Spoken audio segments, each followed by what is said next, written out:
A young man walks into a religious retreat searching for peace. Weeks later, his body is found in a shallow grave.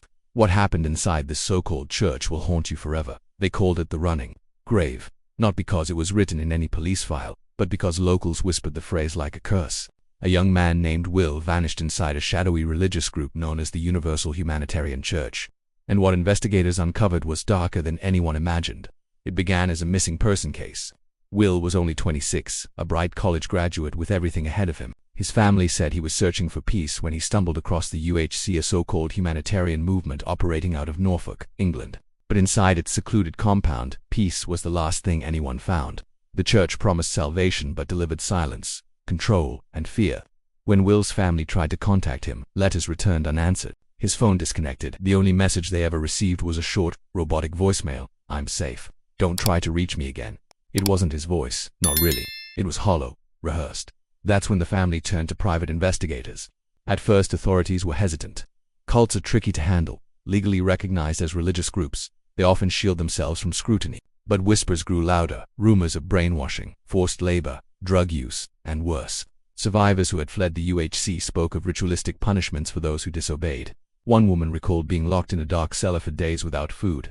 Another said she witnessed a man beaten until he couldn't walk. Then came the first piece of physical evidence, a blood-stained robe, found buried in a shallow ditch not far from the compound. DNA confirmed it belonged to Will. The investigation shifted overnight. This wasn't just a missing person. It was something far more sinister. Undercover operatives infiltrated the church, posing as new recruits. What they discovered sent chills through even seasoned detectives. Members were stripped of their identities. No phones, no money, no contact with family. They chanted day and night, repeating phrases designed to erase individuality. Anyone who questioned the leader, a charismatic man known only as Daiyu, was humiliated in front of the group, or worse, disappeared. The deeper investigators dug, the clearer it became. The UHC wasn't just a cult. It was a prison camp dressed in the mask of spirituality, and Will had tried to escape. Neighbors near the compound recalled hearing screams late at night. Some thought it was just ceremonial chanting. Others weren't so sure. One farmer swore he saw two men digging near the riverbed after midnight. Weeks later, cadaver dogs alerted near the same location. A shallow grave was discovered, but what lay inside made headlines worldwide. The remains were unrecognizable at first, burned and broken. But dental records confirmed the worst. It was Will. Investigators pieced together a horrifying picture. Will had grown disillusioned with the cult and attempted to flee.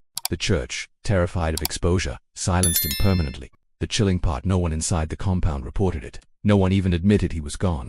To them, Will had simply failed his journey. When police raided the compound, they expected chaos. Instead, they found eerie calm. Dozens of followers stood silently, chanting prayers as officers led Daiyu away in handcuffs. Behind locked doors, they uncovered stockpiles of narcotics, forged passports, and a hidden chamber with shackles on the walls.